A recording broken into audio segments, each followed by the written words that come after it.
Hola, bienvenidos a este vídeo en el que vamos a resolver el examen de septiembre de 2020 de Química de la SPAU de la Comunidad Valenciana.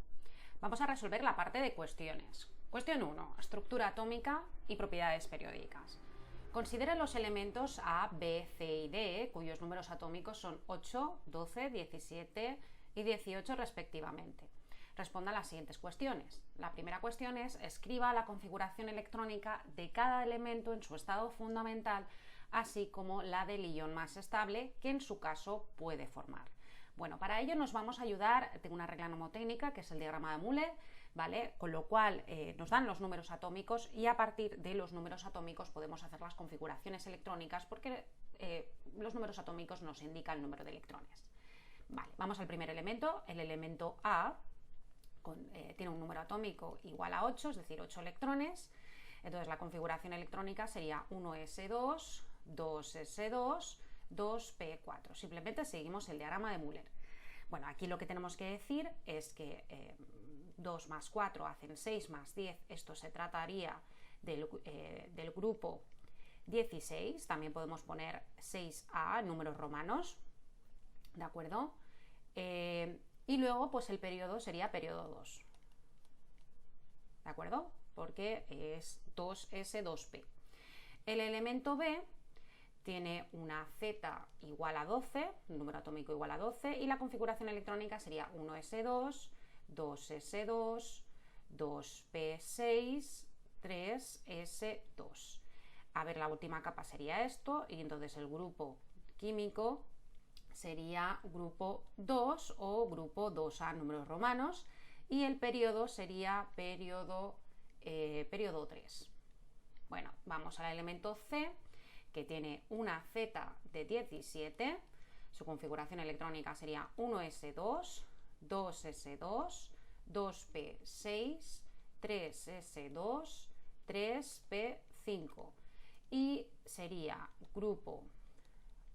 grupo 17, ¿vale? Porque la última capa sería esta, 2 más 5 son 7 más 10, 17, también podemos poner en números romanos 7a, ¿vale? Y el periodo sería periodo 3, ¿vale?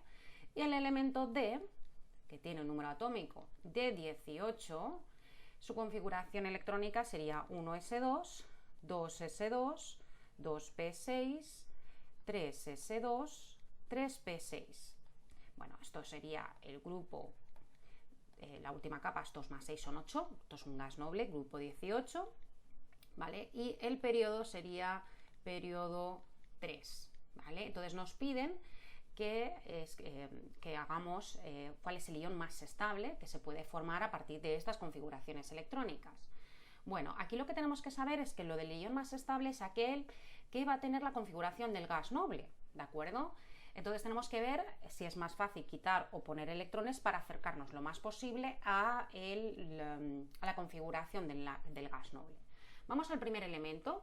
El primer elemento, como veis aquí, que es 1s2, 2s2, 2p4, la última capa para completar el octeto sería añadir 2 electrones, como vemos aquí, añadiremos 2 electrones.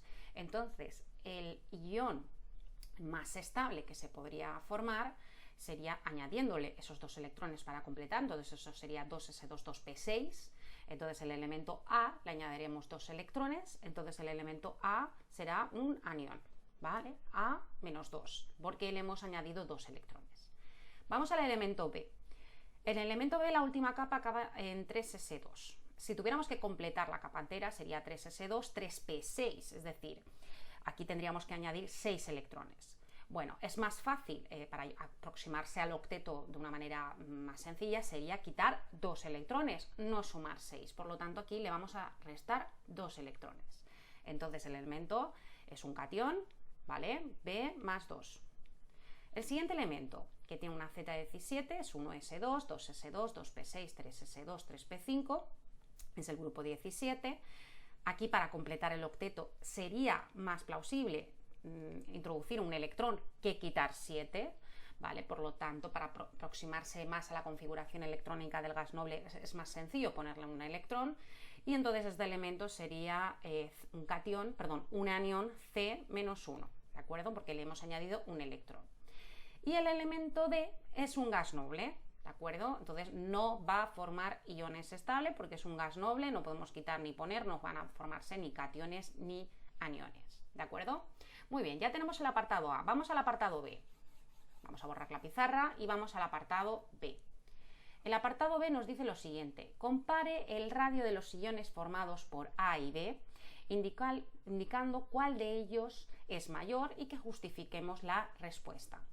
Bueno, aquí lo que tenemos que decir es que el tamaño de un átomo depende de dos factores. En primer lugar, del número de capas electrónicas, pues cuantas más capas tiene, mayor es su tamaño, y en un segundo lugar, de su carga nuclear, es decir, el número de protones de su núcleo, pues cuanto mayor es el número de protones, mayor será la carga positiva del núcleo y por consiguiente los electrones estarán más atraídos por él. Consecuentemente, el tamaño será menor al comprimirse un tanto el átomo. Entonces, lo que nosotros observamos es que nos dice que lo hagamos de la especie A y B de los iones, ¿no? La especie A, que es un anión, A-2, y la especie B, que es un catión. Bueno, si nosotros hiciéramos otra vez la configuración electrónica de este catión y este anión, en A elevado a menos 2 sería 1s2, 2s2, 2p6, y B más 2 sería 1s2, 2s2, 2p6. Bueno, ¿qué observamos aquí? Aquí observamos que son especies isoelectrónicas, es decir, que tienen la misma configuración electrónica en el caso de sus iones, ¿vale? Entonces, lo que tenemos que guiarnos es por el número de capas electrónicas que tengan y por la carga nuclear efectiva, ¿vale? Entonces, si atendemos también al número de protones, el elemento A tiene una Z de 8, es decir, que tiene 8 protones, y el elemento B tiene una Z, un número atómico de 12, que significa que tiene 12 protones. Claro, si atendemos al elemento A, el elemento A tiene A-2, tendría 8 protones y 10 electrones, el elemento B tendría 10 electrones y 12 protones, ¿vale? Entonces, ¿qué le pasa? Que el elemento B2+, el catión B, tiene más protones en el núcleo. Entonces, ¿esto qué significa? Que va a haber fuerzas atractivas que van a hacer que los electrones se unan fuertemente y por lo tanto van a atraer más el radio, ¿de acuerdo? Entonces el radio va a ser menor que en el caso del elemento A, porque el elemento A tiene más electrones que protones y por lo tanto las capas, los electrones van a hacer repulsiones interelectrónicas, ¿vale? Y entonces van a tener un tamaño de capa mayor. Entonces tenemos que concluir que el elemento A, ¿vale? El anión A, ¿vale? Tiene un radio atómico mayor que el catión B, ¿de acuerdo? Entonces, el radio del elemento A de su anión es mayor que el radio del elemento B del catión, ¿vale? Tendríamos que justificarlo con esto mismo, con el tamaño del número de capas electrónicas y de la carga nuclear. Muy bien, vamos a la cuestión 3, perdón, a la cuestión C. Cuestión C. ¿Qué nos dice la cuestión C? Aquí nos dice que aplicando la regla del octeto, deduzca la fórmula molecular del compuesto A y C. Bueno, el compuesto A, como bien hemos indicado, el compuesto A vamos a volver a escribir su configuración electrónica. El compuesto A tiene una configuración de 1s2, 2s2, 2p4. Eso significa que en su última capa de electrones el elemento A comparte 6 electrones, es decir, 1, 2, 3, 4, 5, 6 electrones. Y el elemento C, que es la configuración 1s2, 2s2, 2p6, 3s2, 3p5, comparte en su última capa de valencia 7 electrones. 1, 2, 3, 4, 5, 6 y 7 electrones. Claro, el elemento A es el periodo 2, el grupo 16, es un calcógeno, y el elemento C es del periodo 3, grupo 17, es un halógeno, ¿vale? Entonces aquí, siguiendo ese diagrama de Lewis, podríamos ver qué configuración podría tener. Voy a poner como átomo central el elemento A, ¿vale? Y 2 elementos C, por ejemplo, ¿no? Entonces el elemento A tendría sus 6 electrones, y el elemento C tendría sus 7 electrones, que perfectamente podrían formar este compuesto que tenemos justo aquí, ¿de acuerdo? Es decir, vemos que se cumple la ley del octeto, los átomos van a quedar rodeados, en este caso el elemento central, por 8 electrones, y así se cumple la regla del octeto. Entonces la molécula que se puede formar es el elemento AC2. Bueno, el C lo pongo a la derecha porque es más electronegativo que el elemento A, ¿vale? Entonces sería AC2, ¿de acuerdo? No es necesario indicar de qué elemento se trata, simplemente os piden que lo hagáis con las letras. Bueno, vamos al apartado D. Proponga un compuesto iónico formado por 2 de los elementos propuestos, deduciendo su fórmula molecular. Bueno, primero, antes que nada, es que lo que tenemos que saber es que un enlace iónico se produce entre un elemento metálico, que tiene una baja energía de ionización y una baja afinidad electrónica, y un elemento no metálico de elevada energía de ionización y afinidad electrónica. Y lo que vamos a ver es que el metal va a ceder electrones de valencia al no metal. Entonces tenemos que seleccionar aquellos compuestos en los que hemos hecho la configuración electrónica en los cuales sea un elemento metal y un elemento no metal. Podríamos coger, por ejemplo, el elemento C. El elemento C es un halógeno, ¿vale? No es un compuesto no metálico. Y podríamos coger el elemento B. El elemento B es un alcalino térreo, porque su configuración electrónica acaba en 3s2, ¿vale? Y el elemento C es un halógeno. Con lo cual, ya tenemos un elemento metal, ¿de acuerdo? Y un elemento no metal. Entonces, podríamos hacer nuestra configuración electrónica. Además, como nosotros hemos calculado el ion más estable, el elemento C es un anión, ¿vale? Y el elemento B es un catión, ¿de acuerdo? Entonces, la configuración electrónica, el elemento C es más electronegativo que el B, el elemento C irá a la derecha, ¿vale? Entonces, el elemento B tiene una valencia más 2, una carga más 2, y el elemento C tiene una carga menos 1. Entonces, si esto lo multiplicaremos por 2, por ejemplo, la suma de las valencias va a ser 0, ¿vale? Si lo multiplicamos por 2, entonces el elemento que nos sale es BC2, ¿de acuerdo? Simplemente aprovechando un poco el apartado A de la configuración del ion más estable y indicando el grupo y periodo, sabemos que un enlace iónico se produce entre un elemento no metálico y un elemento metálico. Muy bien, pasemos a la siguiente cuestión, que es la cuestión número 2, que es de estructura molecular. Te dice que consideren las especies químicas que tenemos a continuación, como el cloruro de nitrógeno, el ion amonio, el sulfuro de carbono y el dicloruro de azufre, ¿de acuerdo? Y que respondas a las siguientes cuestiones, ¿no? Que representes la estructura de Lewis de cada una de las especies químicas, que deduzcas razonablemente la geometría de cada una de las especies químicas y que discutas de manera justificada la polaridad de las moléculas que se plantean ahí. Bueno, aquí lo que vamos a hacer es que vamos a utilizar la teoría de repulsión de pares de electrones de valencia, ¿de acuerdo? Y vamos a hacer los Lewis de cada uno de los elementos. Se puede hacer de varias maneras, se puede hacer, pues a partir de la configuración electrónica podemos averiguar qué es lo que tenemos en la última capa, ¿de acuerdo? Pero bueno, os lo voy a enseñar con un método que puede ser bastante sencillo, ¿de acuerdo? Para que os resulte un poquito más fácil. Bueno, pues entonces vamos a empezar y vamos a hacerlo todo de cada uno de los elementos, ¿vale? Empecemos con el tricloruro de nitrógeno.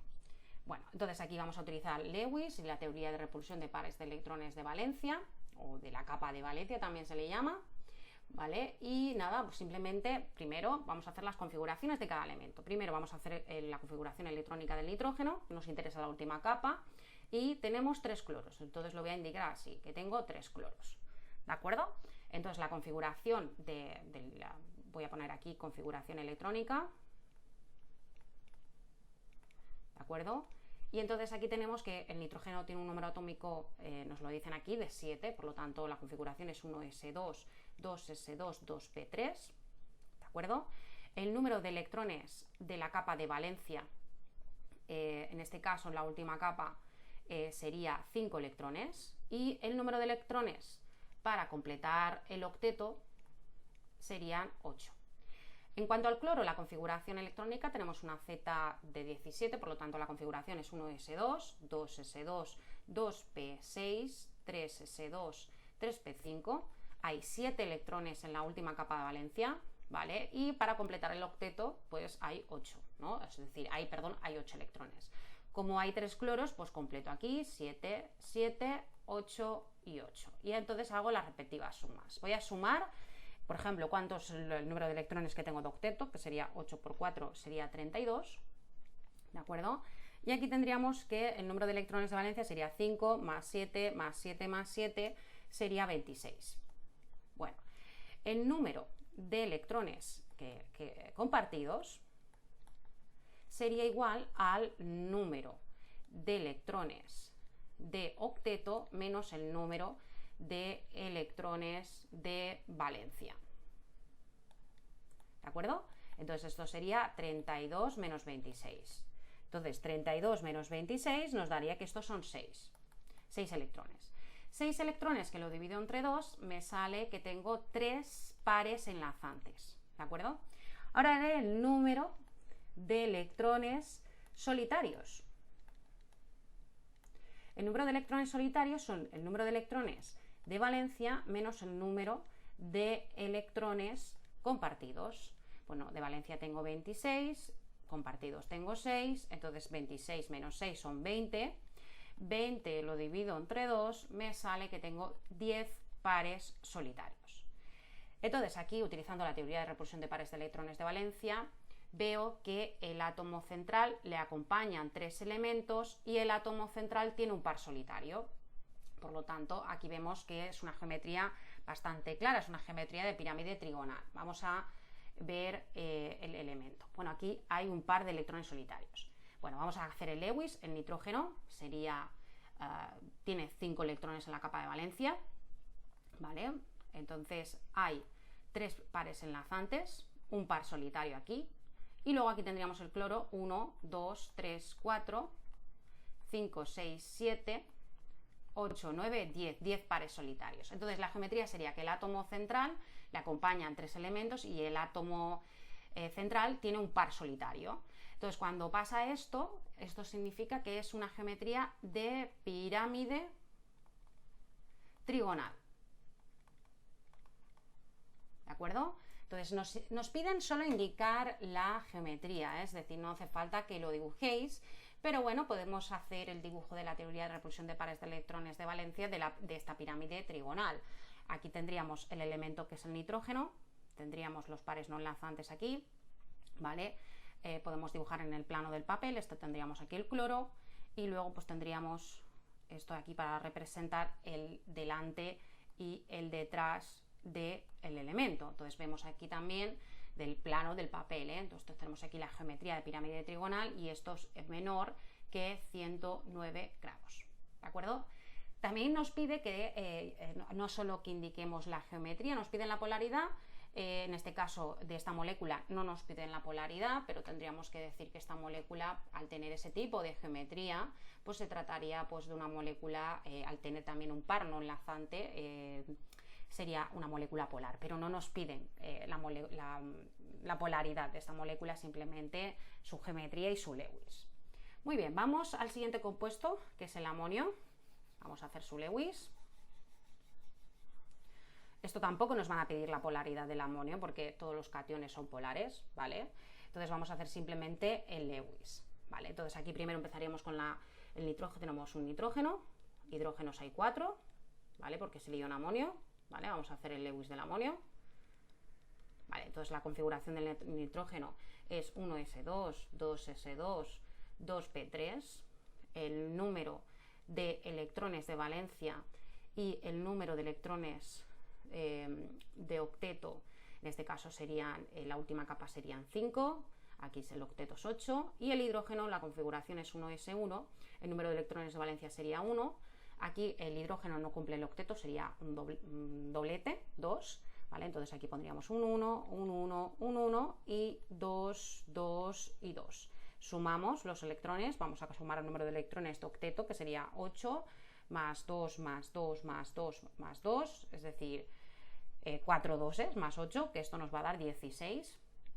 Y luego el número de electrones de valencia sería 5, 6, 7, 8, 9. 9, ¿de acuerdo? Ahora bien, como esto es un catión, ¿vale? ¿Qué ha pasado? ¿Se ha quitado o se ha puesto electrones? Bueno, como es un catión, lo que ha pasado es que se le ha quitado electrones, con lo cual hay que restar un electrón aquí en los electrones de valencia y se nos queda en 8. Entonces, 9 menos 1, 8. Entonces hacemos el cálculo, el número de electrones compartidos sería igual al número de electrones de octeto menos el número de electrones de valencia, ¿de acuerdo? Entonces el número de electrones compartidos aquí sería, de octeto sería 16 menos la valencia son 8, entonces sería 16 menos 8, tendríamos 8 pares, 8 que lo divido entre 2 me salen 4 pares enlazantes, y luego tendríamos el número de electrones solitarios, que sería el número de electrones de valencia menos el número de electrones compartidos, ¿no? En este caso los compartidos me han salido que son 8. Bueno, pues entonces esto sería valencia me han salido 8, compartidos me han salido 8, y entonces esto me da 0, eso significa que hay 0 pares solitarios. En cuanto a la geometría, pues tendríamos el nitrógeno sería el átomo central, hay 4 pares enlazantes y 0 pares solitarios, ¿de acuerdo? Entonces esta sería el Lewis de nuestra molécula, vamos a ponerle entre corchete para indicar que es un catión, ponemos aquí el +1 del catión del amonio, ¿no? O sea, es anión amonio, ¿no? Entonces aquí nos salen 4 pares enlazantes y 0 pares solitarios. En cuanto a la geometría, pues esto tendría una geometría, el átomo central le acompaña 4 elementos y el átomo central no tiene pares solitarios, por lo tanto se trataría de una geometría de tipo tetraédrica, ¿de acuerdo? De tipo tetraédrica. Bueno, qué mal he puesto tetraédrica, voy a volver a escribirlo, tetraédrica, ¿de acuerdo? Podríamos hacer la teoría de repulsión de pares de electrones para dibujarlo. Aquí veríamos que en una geometría tetraédrica el ángulo de enlace es de 109 grados, ¿vale? Entonces podemos utilizar la teoría de repulsión de pares de electrones para dibujar la geometría. Bueno, pues esto, el plano del papel sería el hidrógeno aquí, el nitrógeno aquí, y luego pues delante y detrás del plano del papel pues lo podríamos dibujar así, por ejemplo, y esto tendría un ángulo de 109 grados, ¿vale? Vamos al siguiente compuesto, que es el disulfuro de carbono. Vamos al disulfuro de carbono y vamos a hacer su geometría, y esta molécula también nos piden su polaridad, también vamos a justificar a la vez la polaridad.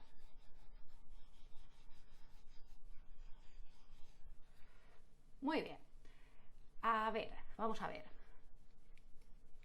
Primero vamos a hacer las configuraciones electrónicas de cada átomo.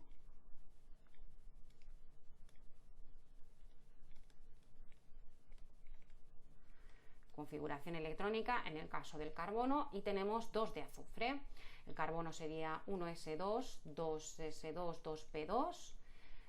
Tenemos aquí, vamos a indicar el número de electrones de la capa de valencia y el número de electrones si cumple el octeto.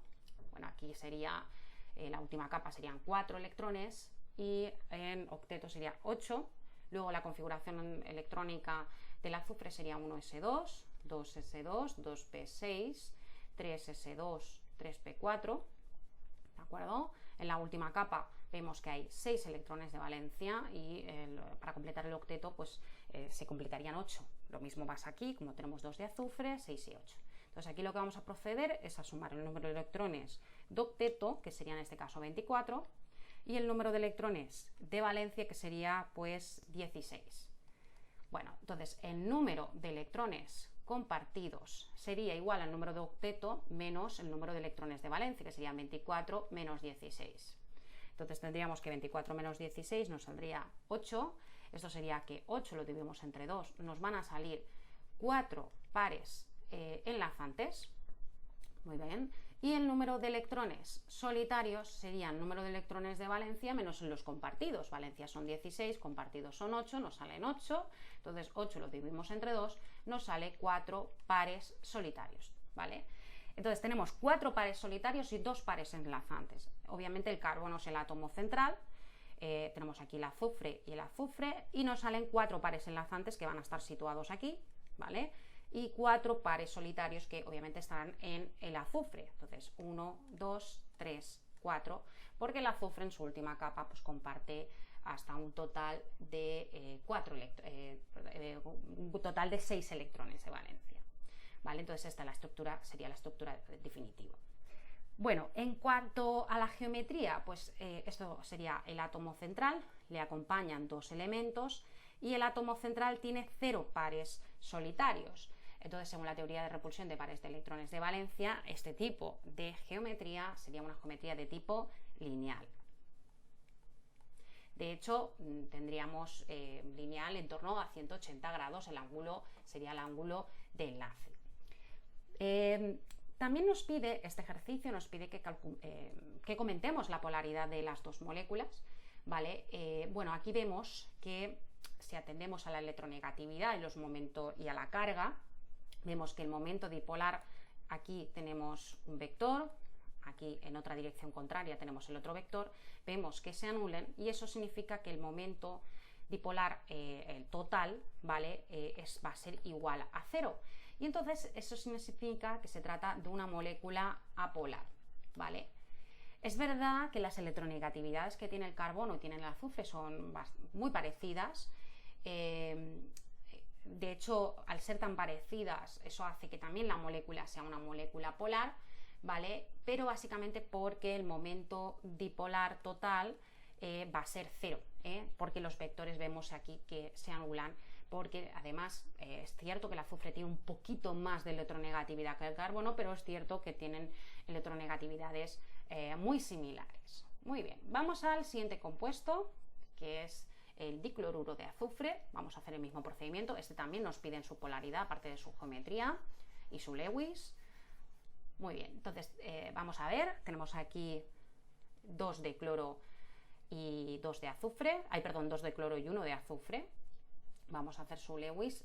El cloro tiene una configuración en su última capa de 1s2, bueno, la total sería 1s2, 2s2, 2p6, 3s2, 3p5, su última capa de valencia tiene 7 electrones, ¿vale? Entonces el número de electrones en la capa de valencia y el número de electrones de octeto. Bueno, pues aquí serían 7 y el octeto sería 8. Pues lo mismo aquí, 7 y 8. La configuración electrónica del azufre sería 1s2, 2s2, 2p6, 3s2, 3p4. Entonces tiene 6 electrones en la capa de valencia y obviamente pues para llegar al octeto serían 8. Bueno, aquí vamos a hacer el cálculo. Aquí la suma del octeto sería 8 por 3, que serían 24. Y aquí tendríamos que 7 más 7 más 6, 14 más 6, pues serían 20. Entonces, el número de electrones compartidos, que serían los de octeto menos valencia, 24 menos 20, me sobran 4. 4 lo divido entre 2, me salen 2 pares enlazantes, hay 2 enlaces, ¿de acuerdo? Y el número de electrones solitarios sería el número de electrones de valencia, que son 20, menos los compartidos, que son 4.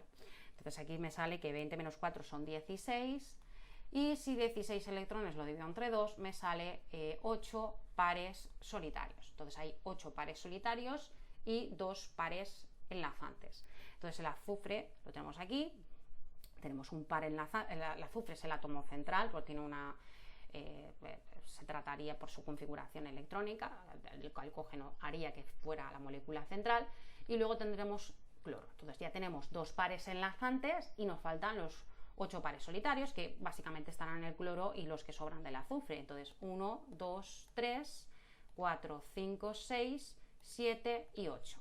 Entonces esto sería la geometría, esto sería el Lewis de esta molécula.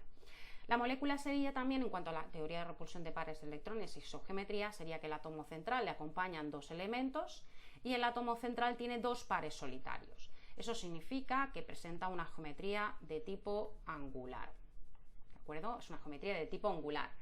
También nos preguntan por su geometría, por su polaridad.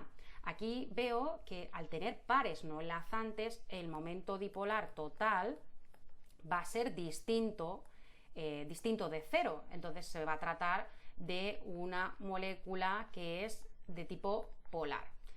En cuanto a la geometría, podríamos también dibujarlo para que quedara un poquito mejor. Esta molécula tiene un ángulo menor que 109, va a tener un ángulo muy parecido al del agua, ¿vale? Entonces tendríamos el elemento central, que es el azufre, que le acompaña el plano del papel cloro, ¿vale? Y por delante y por detrás del papel van a estar los pares no enlazantes, ¿de acuerdo? Este ángulo va a ser menor que 109 gramos. Hay 109 gramos, no, grados, ¿vale? Por lo tanto, clásicamente, pues, según la teoría de repulsión de pares de electrones de valencia, va a tener una geometría de tipo angular. Muy bien, vamos a la cuestión 3. Ya tenemos finalizada esta cuestión, vamos a la cuestión 3. Ok, cuestión 3. Vale, la cuestión 3 es un ejercicio de principio de Le Chatelier, muy clásico de examen. Recordad que el principio de Chatelier nos lo preguntan muchas veces. Aquí te dice que el amoníaco gas reacciona con aire para formar dióxido de nitrógeno a alta temperatura, de acuerdo con la siguiente reacción. Fijaros en la entalpía de las reacciones de signo negativo, eso significa que es una reacción de tipo exotérmica, es decir, que es una reacción que desprende calor, ¿vale? Y te pide que discutas razonablemente si las siguientes afirmaciones son verdaderas o falsas. Y la primera afirmación es que te dice que un aumento de la temperatura favorecerá la formación de dióxido de nitrógeno en el equilibrio. Bueno, tenemos que decir que esa afirmación es falsa. Si nosotros aumentamos la temperatura del sistema en el equilibrio, este tiene que contrarrestar su perturbación y se va a desplazar en sentido inverso hacia la formación de reactivos para disminuir el calor liberado y así poder enfriar el sistema para contrarrestar esa perturbación. Es decir, va a ir en sentido endotérmico, ¿vale? Para contrarrestar la perturbación. Entonces, no va a favorecer la formación de dióxido de nitrógeno porque el dióxido de nitrógeno es un producto. Entonces va a favorecer la formación de reactivos, no de productos. Entonces tenemos que decir que esa afirmación es falsa. Vamos a la siguiente cuestión, cuestión B. La disminución del volumen del reactor, manteniendo constante la temperatura, favorecerá que se forme mayor cantidad de productos en equilibrio. Bueno, tenemos que decir que esta afirmación es verdadera. ¿Por qué? Porque si nosotros variamos el volumen de la vasija del reactor, o de la reacción en este caso, modificamos la presión de los gases, entonces esto significa que según la ley de Paul, si la presión aumenta, el volumen disminuye, es decir, si disminuimos el volumen de la vasija de reacción, la presión de los gases contenido en ella aumenta, y para contrarrestar el aumento de presión, el equilibrio se desplazará donde haya menor número de moles gaseosos, es decir, que se desplazará en sentido directo, favoreciendo la formación de productos. Perdón, que aquí se me ha puesto un haya de más. ¿De acuerdo? Es decir, que para contrarrestar esto, aquí lo que tenemos que decir es que el equilibrio va a favorecer, o sea, esa perturbación, para volver otra vez al equilibrio, va a favorecer la formación de productos. Entonces, si favorece la formación de productos, bueno, esa afirmación tenemos que decir pues que es verdadera. Muy bien, vamos a la siguiente cuestión, la cuestión C, que nos dice: la adición de amoníaco manteniendo constantes el volumen del recipiente y la temperatura favorecerá que se forme mayor cantidad de dióxido de nitrógeno una vez se alcance el equilibrio. Bueno, esta afirmación también tenemos que decir que esta afirmación es verdadera. Según el principio de Le Chatelier, el equilibrio se desplaza en el sentido que contrarreste la perturbación, es decir, si añadimos un reactivo se va a desplazar en sentido directo para disminuir la cantidad de este, y entonces vemos que la formación se formará dióxido de nitrógeno, y esta afirmación es totalmente verdadera. Vamos a la cuestión D. La D nos dice: el uso de un catalizador hará que se obtenga mayor cantidad de productos en equilibrio. Bueno, esto es totalmente falso. Un catalizador lo que hace es acelerar tanto la reacción directa como la inversa, ¿vale? Porque está en equilibrio. El equilibrio no se ve afectado, es decir, un catalizador no afecta a los productos reactivos, no afecta al equilibrio químico, no lo perturba. Lo que hace es que se puede alcanzar, aumenta la velocidad de reacción y se alcanza más rápidamente. Entonces, esa afirmación tenemos que decir que es pues totalmente falsa. Muy bien, vamos a la cuestión 4, que la cuestión 4 es de pilas. Vale, a partir de los datos de potenciales de reducción estándar que se adjuntan, indique razonablemente si los siguientes enunciados son verdaderos o falsos. Y nos dicen: A. Una disolución de ácido clorhídrico 1 molar es capaz de disolver una barra de níquel metálico. Bueno, vamos a ver si esto es cierto. Aquí lo que vamos a ver es que nos van a proponer unas reacciones y vamos a ver si esas reacciones son viables o no. ¿Vale? Aquí tenemos ácido clorhídrico con níquel metálico. Si el níquel es un metal, lo único que le puede pasar al ser sólido, un metal sólido, ¿no? Lo único que le puede pasar es que el níquel actúe en una reacción de oxidación, ¿eh? Recordar esto es muy importante. Es decir, el níquel, al ser un sólido, lo único que le puede pasar es que sufra una reacción de oxidación, ¿vale? Entonces, pase de níquel, pase a níquel más 2. Y entonces, la reacción de reducción será de los protones, es decir, tenemos aquí un protón, ¿vale?, que reacciona para formar hidrógeno, porque al tener una disolución de ácido clorhídrico en realidad se refiere al par hidrógeno-protón. Entonces aquí ajustamos 2 protones, esto sería la reacción de reducción, ¿de acuerdo? Entonces aquí vamos a poner 2 electrones, aquí también ajustamos con 2 electrones, la transferencia electrónica 2 y 2, y la reacción global ajustada sería pues níquel sólido más 2 protones en estado acuoso, ¿vale? Y al otro lado pues tendríamos el hidrógeno, que es un gas, más el níquel, que sería en disolución acuosa, ¿vale? Níquel más 2, acuoso, muy bien. Entonces, aquí como esto es una reacción de oxidación, vamos a cambiar, porque aquí nos dan los potenciales estándar de reducción, entonces este potencial, como es la reacción de oxidación, lo vamos a cambiar de reducción, lo vamos a cambiar de oxidación. ¿Qué pasa con esto? Pues lo único que significa es que va a cambiar de signo, es decir, el potencial estándar de reducción del níquel es menos 0,26, por lo tanto el de oxidación será más 0,26 voltios. Vale, y aquí en la reacción de reducción del hidrógeno, pues aquí vamos a poner por lo mismo, por el potencial de reducción, que es el par que me da, que en este caso sería 0 voltios. Así pues, la variación del potencial de la reacción, ¿a qué sería igual? Pues a 0,26 voltios. ¿Qué significa eso? Esto significa que si nosotros cogemos la energía libre de Gibbs, que es igual a menos el número de electrones transferidos por la constante de Faraday por la variación del potencial de la reacción, la energía libre de Gibbs nos va a dar de signo negativo, es decir, que nos va a dar una reacción de tipo exotérmica. Y eso significa que esta reacción que tenemos aquí delante se lleva a cabo, es decir, esta afirmación es verdadera, es decir, una disolución de ácido clorhídrico va a ser capaz de disolver el níquel metálico. ¿Por qué? Porque esta es una reacción de tipo espontáneo, entonces se produce la reacción por el simple hecho de que la variación del potencial de la reacción es mayor que 0, es de signo positivo, con lo cual la energía libre de Gibbs, para indicar si la reacción es espontánea o no, me sale de signo negativo y entonces indica que la reacción es espontánea. Entonces tenemos que decir que esta afirmación, el apartado A, es una afirmación que es verdadera. Muy bien, vamos al siguiente apartado, el apartado B. ¿Qué nos dice el apartado B? El níquel metálico puede oxidar el estaño metálico. Bueno, esto es totalmente falso, ¿vale? ¿Por qué? Porque tienes níquel metálico y estaño metálico. Dos especies que sean metálicas solo pueden oxidar, no pueden oxidarse las dos, se tiene que oxidar una.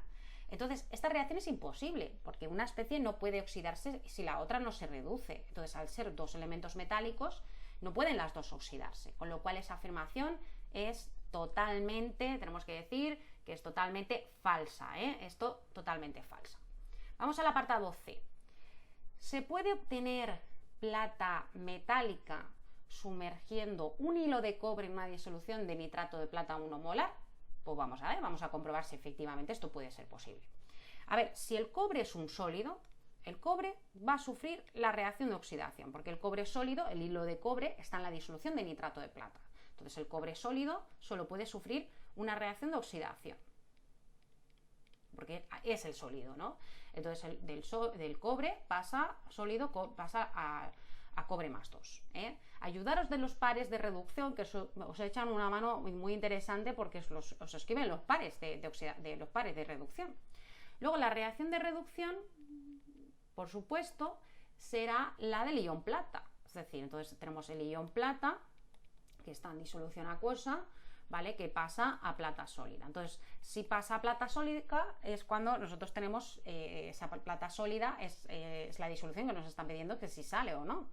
Bueno, pues vamos a ajustar. Aquí habrían 2 electrones, aquí habría un electrón, aquí habría que multiplicar esto por 2 y la reacción global ajustada sería pues 2 de ion plata acuoso más cobre sólido, nos da al otro lado cobre más 2, ¿vale? Que es acuoso, y 2 de plata sólido, ¿vale? Como tenemos aquí la reacción de oxidación, aquí vamos a cambiar esto por en vez del potencial de reducción, vamos a poner el potencial de oxidación. Simplemente lo que vamos a hacer es cambiar el signo del potencial estándar de reducción que nos dan, que esto es 0,34, lo vamos a cambiar por menos 0,34 voltios. Y como tenemos aquí la de la plata, aquí tenemos aquí abajo la semirreacción de reducción, pues simplemente vamos a poner el potencial de reducción. Bueno, entonces esto nos va a dar que el potencial de reducción de la plata es más 0,80 voltios, ¿vale? Y la variación del potencial de esta reacción pues va a ser igual a 0,46 voltios. Entonces, como la variación del potencial de dicha reacción, ¿qué le pasa? Pues que esto es mayor que 0, va a pasar que la energía libre Gibbs va a ser menor que 0, entonces esto se trataría de una reacción que es espontánea. Entonces la reacción sí que se produce y esta afirmación que nos dicen es cierta, es decir, nosotros tendríamos nuestra disolución de nitrato, bueno, aquí tenemos de nitrato de plata, que sería una disolución de color azulita muy clara, y pondríamos un hilo de cobre. Veríamos que la plata, cada vez esta disolución cada vez se hace más clarita y la plata se depositaría sobre el hilo de cobre, ¿vale? Porque la plata pasaría a ser un sólido y se depositaría sobre el hilo de cobre. Entonces esa afirmación, tenemos que decir que esa afirmación es verdadera, ¿de acuerdo? O sea, es totalmente cierto que pasa esto. Muy bien, vamos a la opción D. Opción D, a ver qué nos dice la opción D. Vale. Dice, no podemos almacenar una disolución de sulfato de cobre en un recipiente de estaño metálico. Bueno, pues aquí es como que tenemos un recipiente de estaño metálico, ¿vale? Y que en ese recipiente pues hemos metido una disolución de sulfato de cobre, ¿vale? Entonces hemos puesto una disolución de sulfato de cobre en ese recipiente de estaño. Entonces vamos a ver si podemos guardarlo o no.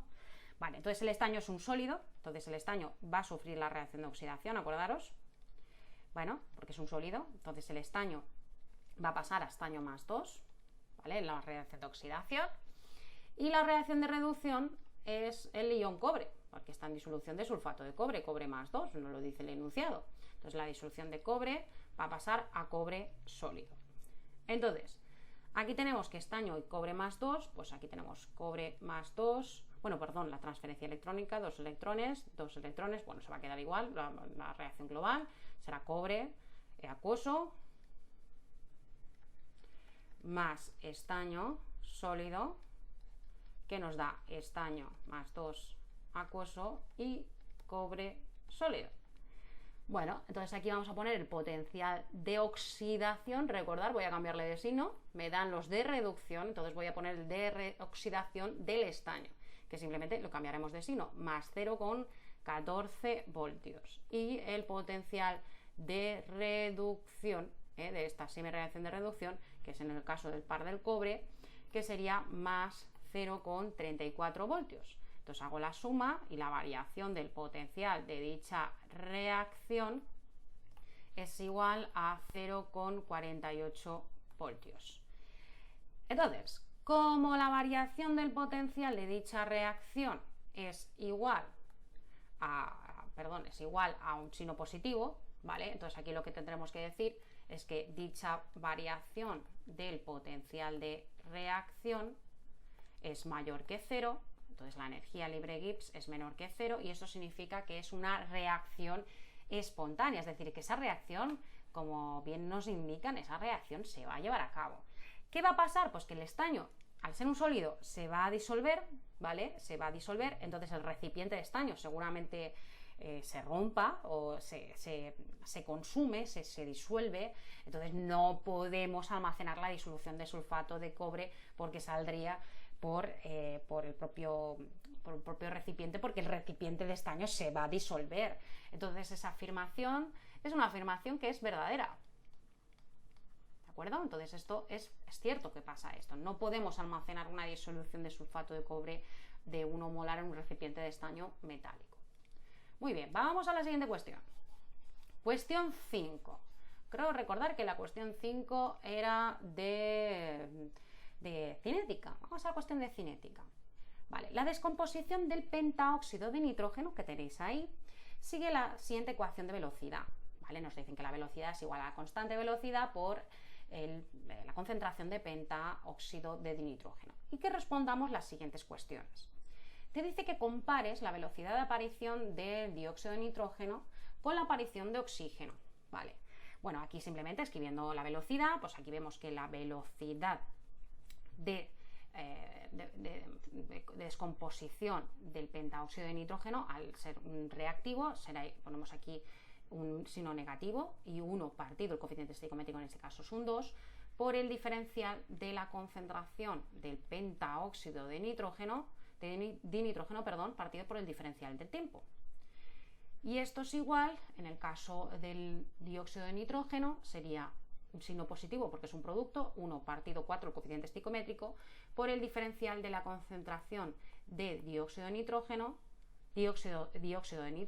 por el diferencial del tiempo, y esto es igual al diferencial de la concentración de oxígeno, porque el coeficiente es 1 partido 1 del diferencial del tiempo, del diferencial de la concentración de oxígeno, el diferencial del tiempo. Entonces esto sería la velocidad del dióxido de nitrógeno y esto de aquí sería la velocidad del oxígeno.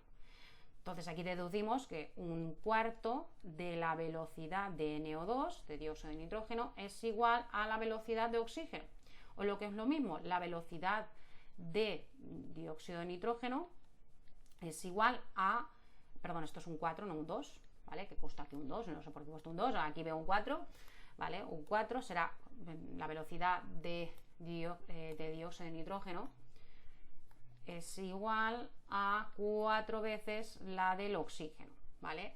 Entonces aquí ya lo tenemos comparado, ¿no? Es decir, la velocidad de aparición de NO2 con la aparición de oxígeno tendrían esa relación matemática, ¿no? En función de su velocidad de desaparición y aparición.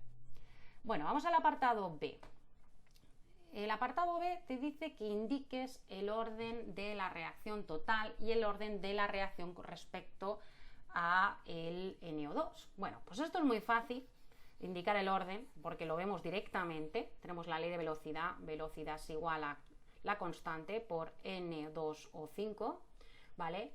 Entonces aquí vemos que claramente el orden, esto es como, aquí no hay nada escrito, esto es que significa que el exponente es un 1, y eso significa que el orden total de esta reacción es igual a 1, ¿vale? Y el orden respecto a NO2O5, es decir, al pentaóxido de nitrógeno, pues el orden también es 1. Por lo tanto, el orden total, el orden de la reacción es 1 y el orden total, pues también que vemos que es 1. También vemos que es 1. Vale. Cuestión A3. Indique las unidades de velocidad de reacción y las constantes de velocidad. Bueno, esto ya es un ejercicio muy clásico de examen, es decir, indicar la ecuación de velocidad y indicar la constante de velocidad y su magnitud, ¿vale? Entonces esto es la velocidad es igual a la constante por la concentración de NO2O5. Entonces la constante de velocidad es igual a velocidad partido la concentración del pentaóxido de nitrógeno. Vale, entonces esto es la velocidad. Pues seguramente la velocidad esté en mol, vamos a poner el sistema internacional, mol por litro elevado a menos 1 por segundo elevado a menos 1, vamos a ponerlo en segundos mismo, partido la concentración molar, que es mol partido litro o mol por litro elevado a menos 1. Bueno, aquí se trataría simplemente de un cálculo de coeficientes estequiométricos. Tenemos que decir que cualquier número dividido por sí mismo es 1, entonces esto y esto se va porque es 1, y entonces esto nos queda que la magnitud de la constante se queda en segundo elevado a menos 1, o también podríamos indicar 1 partido segundo. Es decir, que la constante tendría la magnitud de segundo elevado a menos 1. ¿De acuerdo? acordaros que cualquier número dividido por sí mismo, cualquier constante, cualquier valor dividido por sí mismo es 1, por eso hemos visto que mol por litro elevado a menos 1 partido mol por litro elevado a menos 1 es 1 y nos queda segundo elevado a menos 1. Ya tendríamos la unidad de velocidad de reacción. Y luego el apartado 4, A4, nos dice que discuta si la constante velocidad depende de la temperatura a la que se lleva a cabo la reacción. Bueno, pues esto, según la constante velocidad específica, su valor depende exclusivamente de la temperatura y aumenta cuando aumenta la temperatura. Se determina experimentalmente y sus unidades dependen del análisis dimensional de la ley de velocidad específica de cada reacción. Entonces aquí tenemos la ecuación de Arrhenius, ¿vale? Vemos aquí la letra A, que es el factor de frecuencia, ¿vale? Y nos indica la frecuencia de las colisiones, ¿vale? Luego tenemos una función exponencial, ¿vale? Donde representamos la energía de activación, ¿vale? Y respecto a la temperatura y la constante de gases ideales, ¿vale? Entonces, lo que tenemos que saber es que al aumentar la temperatura, lo que vemos es que aumentará la velocidad de reacción, porque la constante velocidad depende de la temperatura a la que se lleva a cabo la reacción, ¿de acuerdo? Cuestión 5b. Nombre los compuestos siguientes, 0,2 puntos cada uno. Bueno, el primer compuesto es dicromato de potasio, el siguiente compuesto es tricloruro de fósforo, tercer compuesto es trióxido clorato de sodio, el cuarto compuesto es hidróxido de cobalto 2 y el último compuesto, el quinto, es tetraóxido fosfato de hierro 3. Muy bien, vamos ahora a resolver la cuestión 6, que es de reacciones de química orgánica, ¿vale? Reactividad y nomenclatura orgánica. Nos piden que completemos las siguientes reacciones y que nombremos los reactivos y compuestos orgánicos que se obtienen. Bueno, la primera reacción es una reacción bastante sencilla. Tenemos aquí metano, ¿de acuerdo? Metano y oxígeno, ¿vale? Que en realidad sería el oxígeno molecular. Esto es una reacción de combustión, entonces nos va a dar dióxido de carbono y agua, ¿no? Cualquier reacción de combustión de hidrocarburos va a dar dióxido de carbono y agua. Tendríamos que ajustar la reacción. Aquí te dice que hay 2 moléculas de oxígeno, por lo tanto tendríamos que poner un 2 aquí y por lo tanto la reacción estaría ajustada. Esto sería dióxido de carbono y el siguiente compuesto obviamente pues sería el agua. Vamos al apartado C, el apartado B. El apartado B, el primer compuesto que tenemos aquí, esto sería el cloroetano. Voy a escribir un poco mejor cloroetano. Cloroetano. Y aquí tenemos el ion hidroxilo, ¿de acuerdo? Y aquí lo que vemos es una reacción de sustitución en la cual se va a generar un alcohol, CH3, CH2OH, ¿de acuerdo? Y el ion cloruro, ¿vale? Entonces se va a formar aquí una reacción de sustitución, esto sería etanol, ¿vale? Y se va a formar el ion cloruro. En el apartado C tenemos aquí 2-buteno, 2-buteno, tenemos un alqueno, aquí tenemos un doble enlace, y esta sería una reacción de adición al doble enlace formándose un alcano, entonces se formaría butano, CH3, CH2, CH2, CH3, se formaría butano. Este alqueno pasa a ser un alcano. La reacción D y última reacción tendríamos un alcohol, que esto sería concretamente 1-propanol, y tenemos aquí permanganato potásico y ácido sulfúrico. A ver, esto sería una reacción de oxidación. El ácido permangánico sería un ácido, perdón, el permanganato de potasio junto con el ácido sulfúrico sería una reacción en medio ácido, ¿vale? Por el ácido sulfúrico. El permanganato de potasio es un oxidante muy fuerte. El alcohol daría lugar a un aldehído y luego finalmente a un ácido carboxílico. Entonces vamos a poner el resultado final, que sería un ácido carboxílico. Entonces sería ácido propanoico, CH3, CH2, COOH. Básicamente porque es una reacción de oxidación. Es verdad que esta reacción de oxidación pasaría en 2 etapas. Del alcohol pasaría al aldehído y luego el aldehído pasaría al ácido carboxílico, ¿vale? Pero bueno, esto sería una reacción de oxidación de alcoholes, ¿no? Entonces las reacciones de oxidación de alcoholes, cuando tenemos un oxidante muy fuerte, ¿de acuerdo? Esa oxidación de alcoholes pues nos va a dar un ácido carboxílico. Si fuera una reacción de oxidación de un alcohol primario, nos daría un aldehído, en este caso tenemos un alcohol primario. Si fuera un alcohol secundario, pues nos daría una acetona, esto se trataría de un alcohol primario, nos daría un aldehído, pero al tratarse de un ácido, al tratarse de una reacción con permanganato potásico, que es un oxidante muy fuerte, pasaría por aldehído hasta finalmente daría lugar a un ácido carboxílico, ¿no? Aquí se pondríamos un aldehído porque es un alcohol primario, también estaría bien, pero como esto es un oxidante muy fuerte, la última etapa sería la formación de ese ácido carboxílico que tenemos aquí, que en este caso sería el ácido propanoico. Muy bien, hasta aquí el examen de la parte de cuestiones de septiembre de 2020. Espero que el vídeo os haya resultado muy útil, mucho ánimo en el estudio y no olvidéis suscribiros al canal. Nos vemos en el siguiente vídeo. ¡Hasta luego!